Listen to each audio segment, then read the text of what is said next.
ॐ त्र्यम्बकं यजामहे सुगन्धिं पुष्टिवर्धनम् उर्वारुकमिव बन्धनान् मृत्योर्मोक्षीयमामृतात्।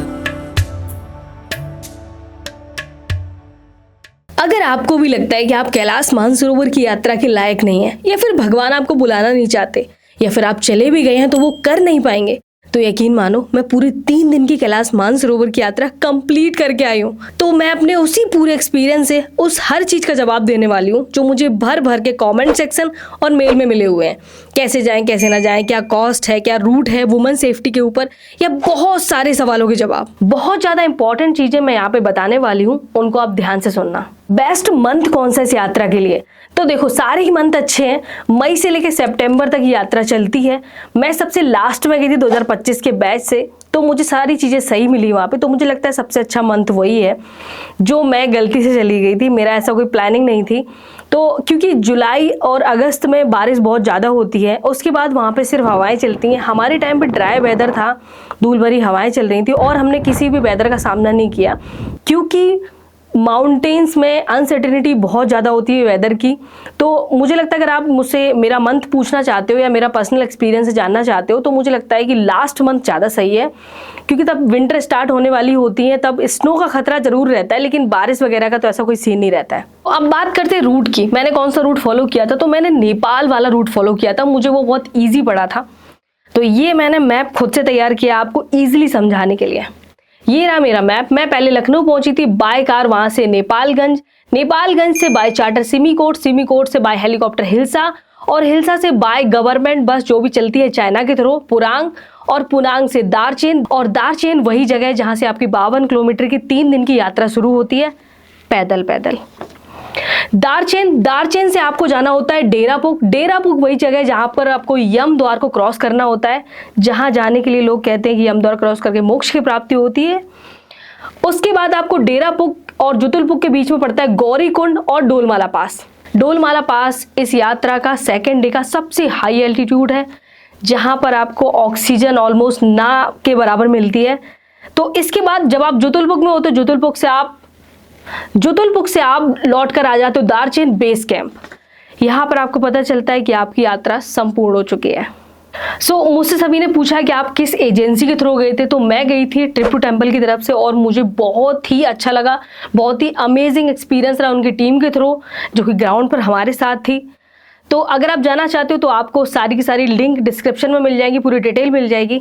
अब जिस एजेंसी के थ्रू आप जाना चाहते हो, उनकी वेबसाइट पे जाकर आप देख सकते हो वहाँ पे कितनी सीट अवेलेबल है, वहाँ पे आप कब जा सकते हो, किस मंथ में सीट खाली हैं, क्या क्या फॉर्मेलिटीज़ है वो आप देख सकते हो। और बस उसके बाद आप यहाँ पे फॉर्म फिल करके आपकी जो भी पेमेंट है आप उसको वहाँ पे कुछ अमाउंट होता है उसको आपको पे करना पड़ता है। उसके बाद कन्फर्मेशन आ जाता है आपके पास। That's it. Permit and document. तो परमिट का क्या है, जिस एजेंसी के थ्रू आप जा रहे हो वो आपको पूरे के पूरा तैयार करके देते हैं, वही आपका जो वीज़ा है वो अप्लाई करते हैं। जब आपका वीज़ा आ जाता है तो आपको इन्फॉर्म कर देते हैं, आपको बस उनको अपना पासपोर्ट जो है हैंड ओवर करना पड़ता है। अब बात करते हैं डॉक्यूमेंट की। तो आपको देखिए, पासपोर्ट तो आपका कंपलसरी है, पहली है, ये आपको अपने पास रखना ही रखना है। फर्स्ट चॉइस, आपकी चॉइस तो नहीं कह सकते, ये आपको अपने पास रखना है, मस्ट है ये। सेकंड, आपको एक एक्स्ट्रा अगर डॉक्यूमेंट लेना है तो आप ये कैरी कर सकते हो वोटर आईडी, क्योंकि आधार कार्ड या फिर पैन कार्ड है जो वो हर जगह काम नहीं करता है, तो आपको इसकी ज़रूरत पड़ेगी, जो मेरे पास है। ये मेरे पास नहीं था, मैंने इसको बनवाया, कुछ टाइम पहले बन के आया। उसके बाद ही मैंने विदेशों की यात्रा करनी स्टार्ट की है, क्योंकि कुछ अपनी नेबर कंट्रीज है जहाँ पर आपको सिर्फ अपना जो वोटर आईडी उनसे काम चल जाता है। जिस तरीके से आपको अपनी सांसों का ध्यान रखना है, ऐसे ही आपको अपने पासपोर्ट का भी ध्यान रखना है।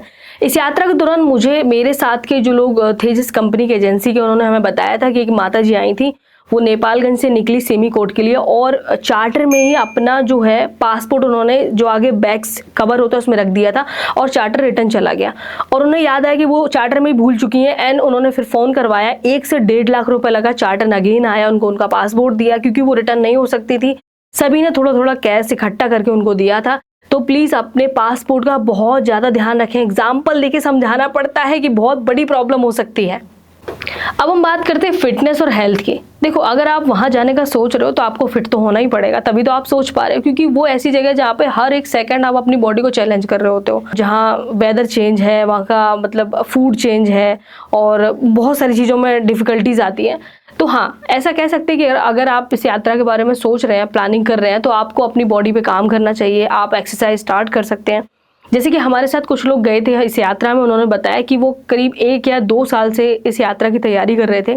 सुबह मॉर्निंग वॉक पे जाना या फिर थोड़े किसी पार्क वगैरह में जाके एक्सरसाइज करना, योगा करना। तो हाँ, आप ये कर सकते हैं, ये बहुत अच्छी चीज़ है। कभी चाइना गवर्नमेंट बंद कर देती है, कभी गवर्नमेंट है तो पैसे नहीं है, पैसे हैं तो वेदर नहीं है, वेदर है तो भगवान की मर्जी नहीं है। सब चीज़ें जब मिलती हैं तब हो पाता है। गौरीकुंड का जल लेके आई हूँ मैं, कैलाश मानसरोवर का जल लिया मैंने पैदल परिक्रमा पूरी की ना, तो मुझे लोगों ने गिफ्ट दिए बहुत सारे। एक ये भी है, मैं दिखाती हूँ, ये वहाँ के लोगों ने हमें गिफ्ट दिए, जो लोगों ने पैदल किया। अब बात करते हैं बैग पैकिंग की और वेट लिमिट की। मैं यहाँ पे 2 बैग के बारे में बात करने वाली हूँ। एक तो डफल बैग, जिसमें आपका पूरा सामान आएगा, आप लेके जाने वाले हो साथ में।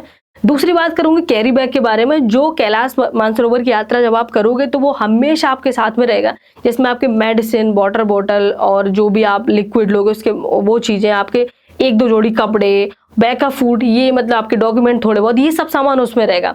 डफल बैग है, उसमें आपके जूते, कपड़े, जो भी मतलब एक्स्ट्रा सामान है, फालतू का सामान, वो आपका उसमें रहेगा। जो बैग का वेट है वो 10 किलो से अंडर ही रखना है, क्योंकि अगर आप 10 किलो से ऊपर ले जाओगे तो जब आप लौट के आओगे तो मानसरोवर जी का जल है उतना आपको कम लेके आना पड़ेगा। अगर आपका बैग का वेट है जो कम से कम रहेगा तो आप जल ज़्यादा लेके आ सकते हो। तो मैंने कुछ बहुत ज़्यादा इंपॉर्टेंट सामान की लिस्ट बनाई है जो मैं आपको बताने वाली हूँ, क्योंकि मैं बहुत ज़्यादा सामान भर भर के ले गई थी जो मुझे नेपालगंज में छोड़ के जाना पड़ा था, इसलिए मैं बताने वाली हूँ। ध्यान से सुनना। आपको बहुत अच्छी क्वालिटी की एक जैकेट लेनी है, मोजे लेने 2 जोड़ी, उससे ज़्यादा नहीं। 1 जोड़ी सिर्फ जूते लेके जाने हैं। चप्पल जो आपसे यहाँ से पहन के जाओगे नेपालगंज में निकाल देनी, उसके बाद ठंडी ही मिलने वाली है आपको। थर्मल लेके जाना है 1 ही जोड़ी बस। 2 पैंट या लोअर लेके जाने हैं, सिर्फ 2। उसके बाद 3 टी-शर्ट रख सकते हो आप। अंडरगारमेंट भर भर के ले जाने हैं। उसके बाद आपको बहुत सारा जो वेट टिश्यूज है वो लेके जाने, क्योंकि वहाँ पे आपको पानी कहीं भी नहीं मिलेगा। पानी मिलेगा तो जमा हुआ और भयंकर ठंडा मिलेगा। 2 कैप रख सकते हो आप।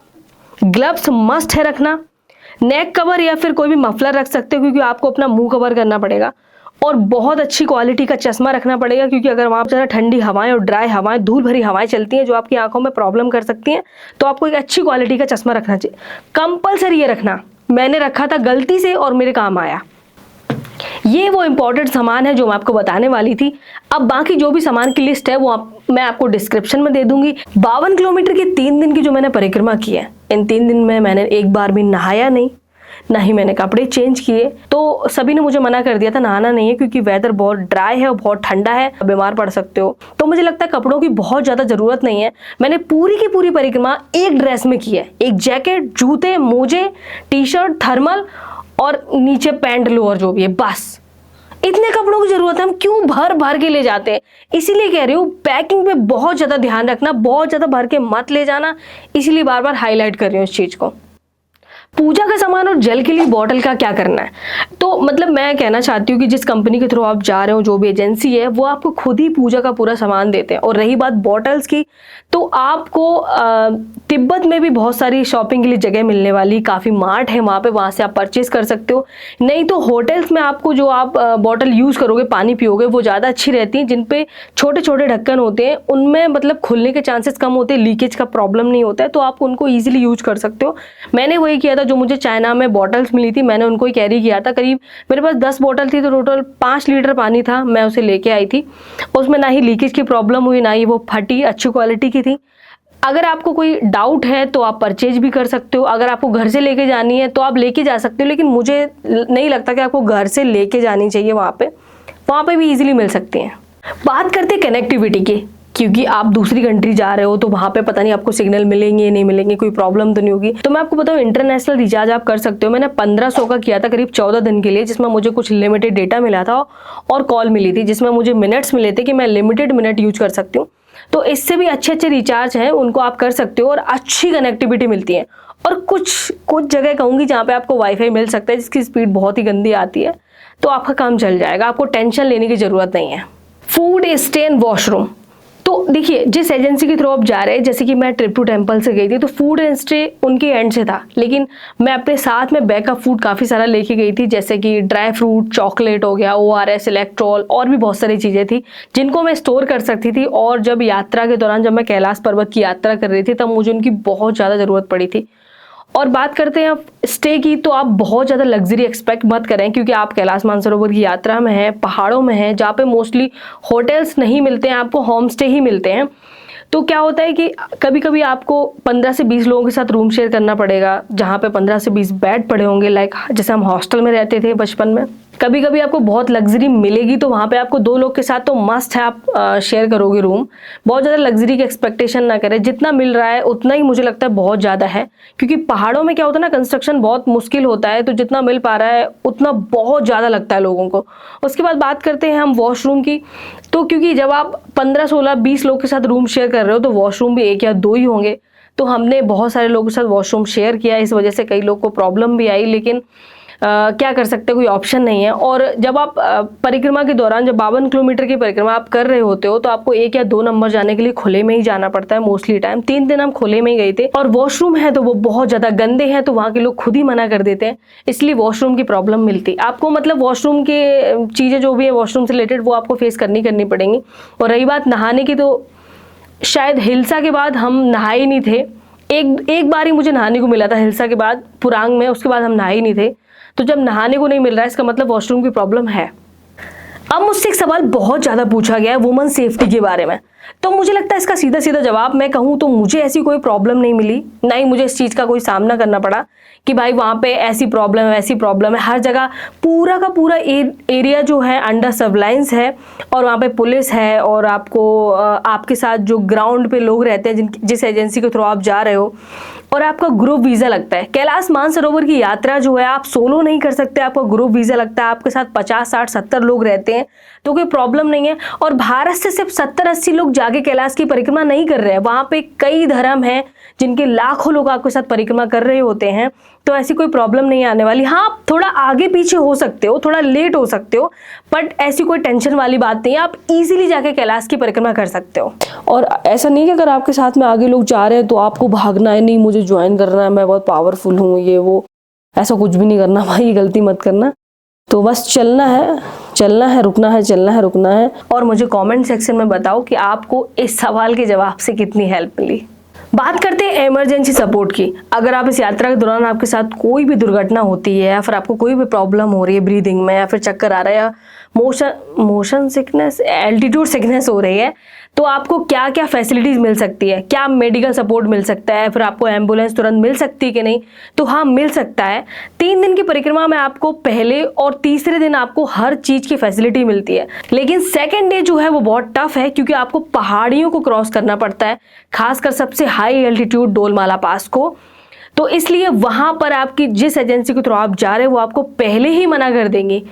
और जब भी आप नेपालगंज से आप निकलते हो, जैसे एल्टीट्यूड आप क्रॉस करते जाते हो, वो आपकी जो ग्राउंड पे जो लोग आपके साथ रहते हैं एजेंसी के थ्रू, वो आपका पल्स हो गया, आपका बीपी हो गया, आपका ऑक्सीजन लेवल है, वो आपका चेक करते रहते हैं हर 2-3 घंटे के बाद।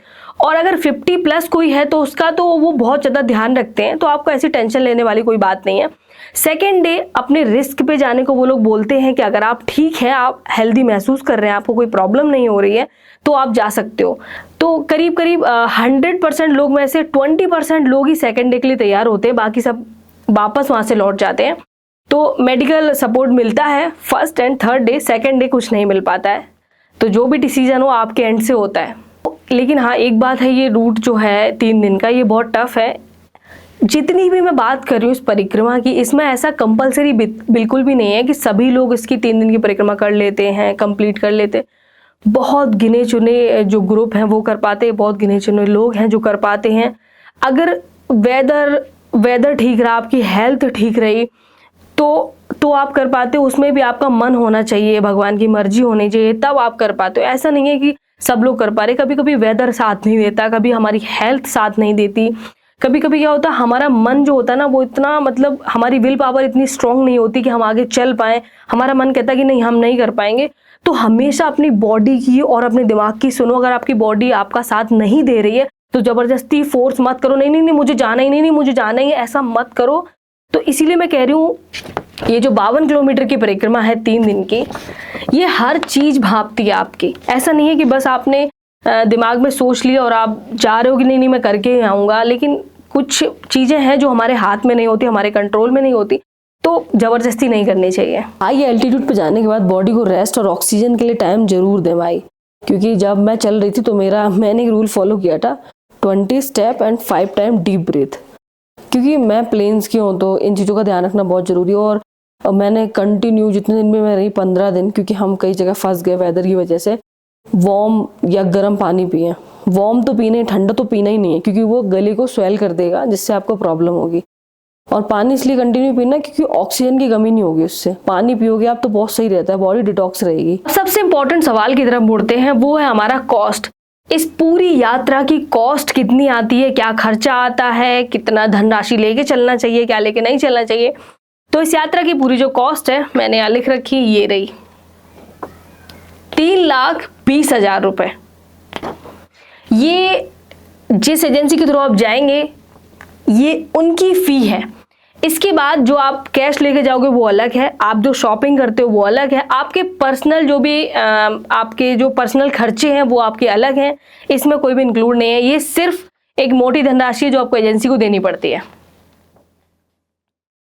क्या ऑक्सीजन सिलेंडर कंपलसरी है और डायमॉक्स जो एक टैबलेट आती है वो कंपलसरी है? तो ऐसा है, मैंने तो कोई भी मेडिसिन यूज नहीं की थी। उसके बाद बात करते हैं सिलेंडर की, ऑक्सीजन सिलेंडर की, तो वो कंपलसरी है, बहुत ज्यादा कंपलसरी है आपको वो। लेकिन आपको यहाँ से ले जाने की जरूरत नहीं है, आपको बहुत सारी चीजें जो आपको वहीं मिल जाएंगी तिब्बत में ही, वहां से आप परचेज कर सकते हो, एक अच्छे अमाउंट में मिल जाता है। तो ऑक्सीजन सिलेंडर आप कैरी करो, लेकिन डायमॉक्स अगर आपको डॉक्टर आपको प्रिस्क्राइब करता है तो आप वो ले सकते हो। वरना वहां पे हमारे साथ जो डॉक्टर आए थे उन्होंने मना कर दिया था। जिन लोगों ने अगर आपने ले ली है डायमॉक्स तो आप रोकना नहीं, अगर आपने नहीं ली है तो आप मिड में मत लेना, कोई एक्सपेरिमेंट मत करना अपनी बॉडी के ऊपर, सीधा सीधा ये कहना है। क्या बिना प्रैक्टिस के किसी नॉर्मल पर्सन के लिए यात्रा कंप्लीट करना पॉसिबल है? हाँ बिल्कुल पॉसिबल है, मैंने की है। वैसे मैं बताऊं तो मैं थोड़ा बहुत, मुझे वॉक करना बहुत ज्यादा पसंद है, वॉक करना, साइकिलिंग करना, तो मेरे लिए तो बहुत नॉर्मल ही रहा ये। बहुत ज्यादा मतलब मुझे हेडेक नहीं हुआ कि नहीं मैं कैसे करूंगी, ओ ये वो, मतलब इतना कुछ नहीं हुआ मेरे साथ। मेरे साथ बहुत सारे लोग ऐसे थे जो शायद फिजिकली उतना एक्टिव नहीं थे, फिर भी उन्होंने कंप्लीट कर ली। हो सकता है उनका माइंडसेट ऐसा हो। तो बहुत ज्यादा ना बढ़ा चढ़ा के चीजों को नहीं देखना चाहिए, कुछ चीजें बहुत इजीली टैकल करनी चाहिए। तो मुझे लगता है कि हाँ आप कर सकते हो अगर आप स्ट्रांग हो तो। इस यात्रा के दौरान जरूरी नहीं है कि आपको अपना बैग खुद ही कैरी करना पड़ेगा, आपको पौनी और पोर्टर मिलता है। पोर्टर मीन्स होता है एक पर्सन जो आपका बैग, जो भी आपका लगेज होगा वो कैरी करेगा एक अमाउंट के थ्रू। आपको उसको युआन में पे करना पड़ता है। अब देखिए मैं यहाँ पे एक अमाउंट नहीं बता रही हूँ क्योंकि मेरे टाइम पे अमाउंट अलग था, अभी चीजें चेंज हो गई हैं। अमाउंट क्या है फ्लक्चुएट करता रहता है, तो अभी वहाँ पे क्या है मुझे आइडिया नहीं है। तो आप पोर्टर ले सकते हो, और अगर आप अब चलने में आपको प्रॉब्लम हो रही है, ब्रीदिंग में प्रॉब्लम हो रही है, तो आप पौनी ले सकते हो, जिसके साथ आपका सामान भी, जो पर्सन आपका पौनी को लेके जाता है वही आपका सामान भी कैरी करता है और पौनी को भी लेके जाता है। तो आप पौनी पे बैठ जाते हो और आप इजीली यात्रा कंप्लीट कर सकते हो, पर आपको अच्छा खासा अमाउंट पे करना पड़ता है। अब बात करते हैं करेंसी और कैश की। तो देखिए जब आप घर से जा रहे हैं, जब आप अपने लखनऊ लास्ट है आपका, तो लखनऊ आप अच्छा खासा कैश निकाल लीजिए अपने लिए। उसके बाद जब आप बॉर्डर क्रॉस करते हैं, खासकर नेपाल से आप तिब्बत में एंटर करते हैं, तो जब आप हिल्सा में होंगे वहां पे जो लोग रिटर्न आ रहे होते हैं, आप उनसे एक्सचेंज कर सकते हो अपनी करेंसी को। लाइक आप रुपी दे सकते हो, उनसे युआन ले सकते हो, सेम अमाउंट पे वो आपको दे देते हैं जो आपको पुरांग में मिलने वाला होता है। मैंने अपने साथ यही किया था। लेकिन आप कैश अच्छा खासा लेके जाना, क्योंकि अगर आपको पौनी या पोर्टर की जरूरत पड़ती है तो आपको वहां पे करना पड़ेगा। अब यहाँ पे एक इंपॉर्टेंट चीज छूट गई है। अगर आप अष्टपाद जाना चाहते हो तो आप दार्चेन बेस कैंप पहुंचते हो, वहां से आपको अष्टपाद के लिए कैब वगैरह मिलती हैं, जो कि वहां के जो होटल वाले हैं, फिर जिस एजेंसी के थ्रू आप गए हो वही उनसे लिंक होते हैं, वही आपको लेके जाते हैं। तो उसके लिए अच्छा खासा अमाउंट पे करना पड़ता है, इसीलिए आपको कैश की जरूरत है। अष्टपाद वही जगह है जहां से आपको इनर कोरा, मतलब आप इनर कोरा के बहुत पास होते हो, वहां से आपको नंदी पर्वत के दर्शन होते हैं। जैनिज्म के लिए बहुत पवित्र स्थान है ये। अगर आप जाना चाहते हो तो आपको दार्चेन से ही गाड़ी वगैरह जो भी फैसिलिटी है वहीं से मिलती हैं। इस यात्रा के दौरान आपको पेशेंस नहीं खोना है। सबसे इम्पॉर्टेंट की एक ही है, पेशेंस बिल्कुल नहीं खोना है।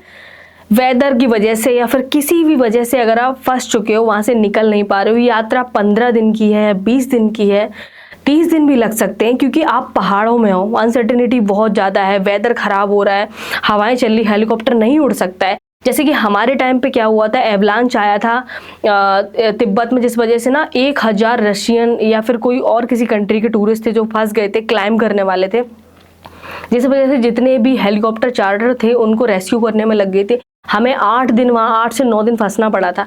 लेकिन कुछ लोगों को मैंने अपने साथ में देखा जिन्होंने अपना पेशेंस खो दिया, चिल्लाना और लड़ाई करना, और जो हमारे साथ एजेंसी के लोग थे उन पर चिल्लाना, ये सब वहाँ बहुत ज़्यादा हो रहा था। तो मतलब जैसे जैसे एल्टीट्यूड बढ़ता है आपको अपने नेचर में चेंजेस दिखने शुरू हो जाते हैं। तो इसलिए आपको अपने आप को बहुत बहुत ज़्यादा काम रखना है, क्योंकि हम प्लेन्स पे रहते हैं। अगर हम माउंटेन्स में जा रहे हैं, ऊपर जा रहे हैं, एल्टीट्यूड चेंज हो रहा है, तो कुछ तो हमारी बॉडी में चेंजेस आएंगे, हमारे माइंड सेट में चेंजेस आएंगे। तो हमें जितना हो सके अपना मुंह जिप करके रखना है, काम डाउन करना है। गुस्सा है तो खुद को बहुत शांत रखना है, ये चीज़ बहुत इंपॉर्टेंट है। हमारी ब्रीफिंग जितने बार हुई नेपालगंज से लेकर एंड तक, हमें एक ही चीज़ सिखाएगी कि प्लीज़ अपने आप को शांत रखना। कोई भी सिचुएशन हो हम हैंडल करने की कोशिश करेंगे, आप हमारा साथ देना, बस खुद को शांत रखना। पर कुछ लोगों ने इस बात को सुना ही नहीं है, फिर ध्यान नहीं दिया, तो मुझे लगा मुझे ही बतानी चाहिए आपको। इस यात्रा के दौरान आपको जो भी कैरी बैग लेना है, जिसमें आपका पूरा का पूरा बैकअप सामान रहेगा 3 दिन के लिए, उसके लिए आपको बैग अच्छी क्वालिटी का लेना है, जिसपे कमर पे जिसका सपोर्ट हो। एक तो आपको एजेंसी के थ्रू बैग मिलेगा, उसको प्लीज अवॉइड कर देना। मैं जस्ट एक मतलब सजेशन दे रही हूँ, ऐसा रिक्वेस्ट कर रही हूँ, ऐसा थोप नहीं रही हूँ कि आपको ऐसा ही करना है। क्या होगा जब आप चलोगे ना कंटिन्यू, तो आपको यहाँ पे पेन होगा, क्योंकि आपको पूरे दिन चलना है, करीब 8 से 9 या 12 घंटे तक। तो आप ऐसे वैसे बैग नहीं टांग सकते, उसमें उतना ही सामान लें जितना आप अपने कंधे पर टांग सको। अगर आप पोर्टर ले रहे हो तब भी सामान का थोड़ा ध्यान ही रखो, जितने की आपको जरूरत है उतना ही सामान लो। एल्टीट्यूड जैसे ही कम होना स्टार्ट होगा, बॉडी में थोड़े से चेंजेस दिखने आपको शुरू होंगे। आप पैनिक मत होना। पहला देखिएगा आपकी नाक से ब्लीडिंग हो सकती है, आपकी स्किन निकलना स्टार्ट हो जाएगी, आपका जो कलर है वो एकदम चेंज हो जाएगा, क्योंकि यूवी रेस सीधी आपकी स्किन पर पड़ती है, वहाँ पे आपका कलर भी चेंज हो सकता है। और भी थकान बहुत ज़्यादा होगी, नींद आपको इतनी ज़्यादा भयंकर आने वाली कि आप खुद को कंट्रोल नहीं कर पाओगे। मैं लगातार 1-2 हफ्ते बाद सोती रही थी, मुझे नहीं पता ऐसा क्यों हो रहा था। मुझे पता है इस यात्रा का जो प्राइस है वो बहुत ज़्यादा है, लेकिन एक बहुत अच्छी चीज़ है, हमारी गवर्नमेंट जो हमारे लिए सोचा है वो है सब्सिडी। आपकी यात्रा का जो टोटल कॉस्ट आता है वो आता है 3,20,000, लेकिन गवर्नमेंट आपको सब्सिडी देती है करीब 1 लाख की। हो सकता है वो थोड़ा ऊपर नीचे वो वेरी कर सकता है, बट फिर आपकी टोटल जो कॉस्ट बचती है वो बचती है 2,20,000 रुपये। तो ये भी बहुत अच्छी चीज़ है ना कि आपको सब्सिडी मिल रही है। उसके लिए आपको क्या करना पड़ेगा, जिस एजेंसी के थ्रू आप जा रहे हो उनसे टच में रहना पड़ेगा, वो आपको बताएंगे कब क्या होगा। फिर हो सकता है कुछ पेपर वर्क हो, उसके बाद आपको कुछ अमाउंट वापस मिल जाता है, जिससे आपका थोड़ा टेंशन कम हो जाता है, क्योंकि अच्छा खासा पैसा लग रहा है इस यात्रा का। बात करते हैं रूट डिफिकल्टी के ऊपर। देखिए डिफिकल्टी तो है ही, लेकिन उस माइंडसेट से मत ही जाना तो अच्छा है। तो 3 दिन में हम कितने किलोमीटर चले, कैसा हमारा रूट था, इसके बारे में बात करने वाली हूँ।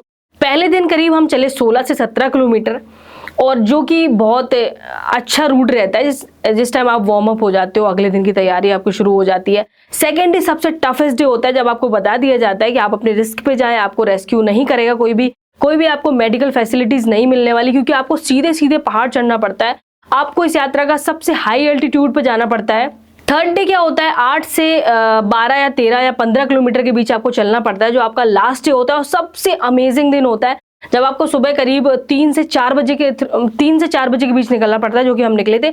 और उस दिन सब कुछ जमा हुआ था। हमारे टाइम पे वहाँ पे -12 या -16 टेम्परेचर था। उसका रीज़न था, एक दिन पहले जिस दिन हमने डेरापोक क्रॉस किया उसी रात वहाँ पे स्नोफॉल हुई, तो टेम्परेचर एकदम से ड्रॉप हो गया था। तो थर्ड डे सबसे ज़्यादा कम टेम्परेचर था वहाँ पे।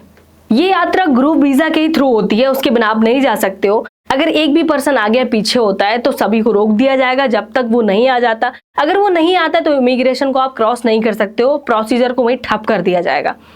आप जब भी इमिग्रेशन पे होते हो तो आपके फ़ोन में कोई भी एंटी चाइना चीज़ नहीं होनी चाहिए, लाइक फोटो, कोई भी सॉन्ग, कोई भी मीम, ऐसा नहीं होना चाहिए, वरना पूरे ग्रुप को परेशान किया जाता है, इंक्लूडिंग आपका जो भी वो है ना, मतलब ग्रुप है, उसको कैंसिल भी कर सकते हैं। फिर आपके सामान को इतना ज़्यादा चेक करेंगे, आपको इतना परेशान करेंगे कि आप सोच भी नहीं सकते। आपको बार बार ले जाके double security, triple security, 4 time security में डाल दिया जाएगा, कुछ भी हो सकता है आपके साथ। तो प्लीज़ इन चीज़ों का ध्यान रखें, कोई भी एंटी चाइना प्रोडक्ट या चीज़ का इस्तेमाल ना करें।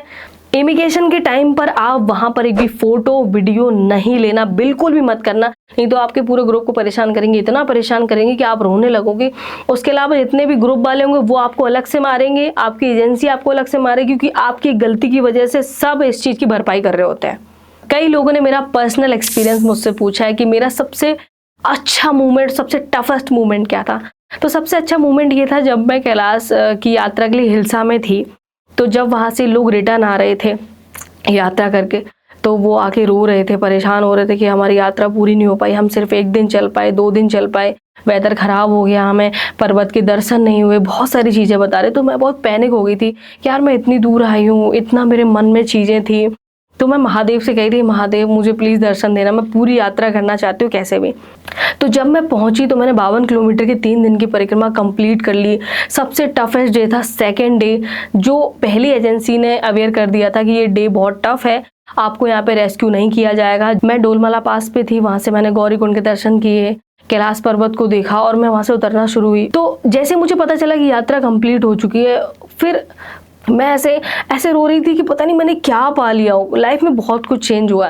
जैसे मैंने नर्मदा परिक्रमा की, नर्मदा परिक्रमा जैसे मैं कंप्लीट करके आई, उसके 4 से 5 दिन के बाद मैं कैलाश के एरियल व्यू के दर्शन के लिए निकल गई। जब मैं रिटर्न आई तो मैं अपने भाई से बोल रही थी कि भाई मेरा फिजिकली जाने का मन बहुत ज़्यादा है, मैं 3 दिन की परिक्रमा करूँ, ये सब करूँ। तो उसने कहा हाँ दीदी चलते हैं, क्योंकि ये प्राइस बहुत ज़्यादा है। तो मैं कुछ टाइम के बाद फिर फिजिकली करने चली गई और इतने सारे बैच 2025 के गए, जिसमें सिर्फ 2 बैच ही थे जिन्होंने पूरी की। उसमें एक बैच मेरा था जिसने कैलाश पर्वत के 3 दिन लगातार दर्शन किए, बिना एक भी बादल के, बिना एक भी वेदर खराब हुए जिस वजह से कोई भी प्रॉब्लम आए। हमने बहुत कुछ। अब एक इसमें इंटरेस्टिंग चीज़ ये क्या है, जैसे कि मैंने वेदर की बात की, हमारी परिक्रमा कल पूरी हुई, हमारा लास्ट बैच है ये, विंटर स्टार्ट हो गई यहाँ पे।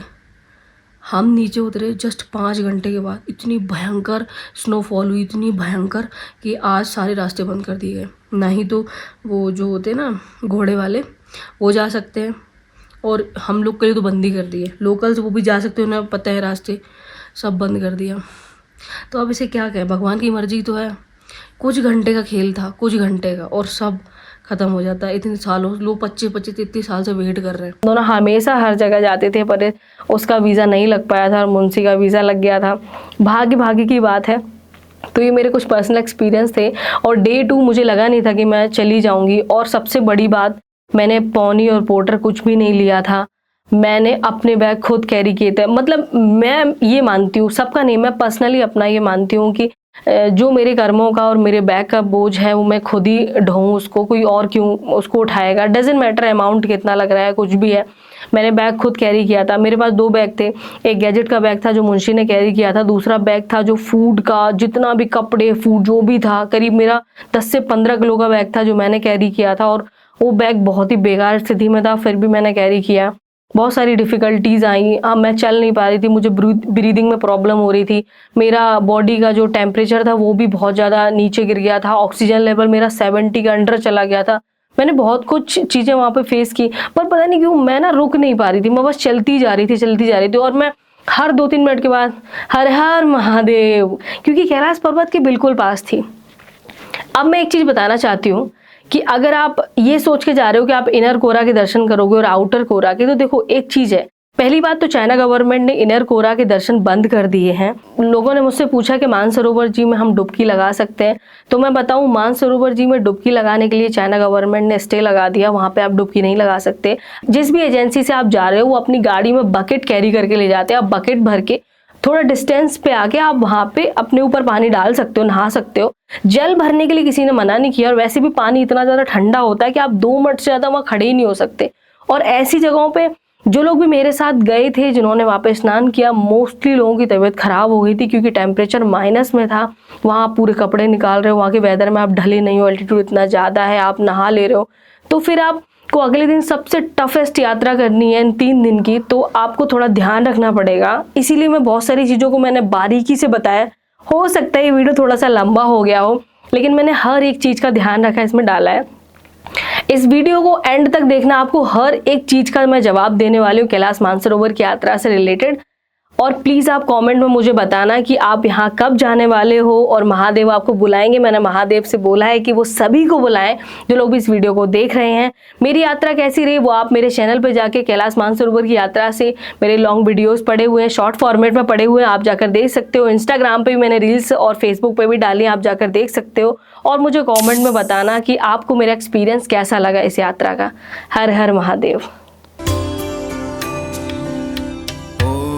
त्र्यम्बकं यजामहे सुगन्धिं पुष्टिवर्धनम् उर्वारुकमिव